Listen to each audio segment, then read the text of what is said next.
using VST Plugins in WavePad. After loading your audio file or recording a file, go to the Effects tab and click the VST button. WavePad is preloaded with several VST plugins. Select a plugin from the Effect dropdown at the bottom left of the VST Plugins dialog to load it. In the plugin window, adjust the available parameters to achieve your desired sound.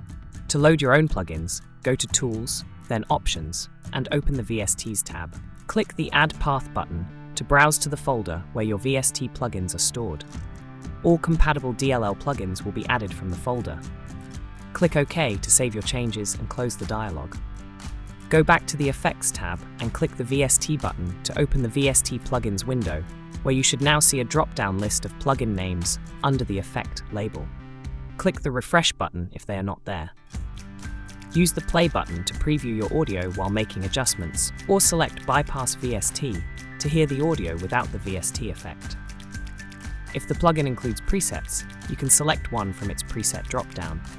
You can also save your settings as an FXP or FXB file, then load them later to reuse your configuration without adjusting everything again using the Save Preset and Load Preset buttons. Once you're satisfied with the result, click Apply Effect to apply the changes to your audio. For more WavePad tutorials, visit the address shown on your screen.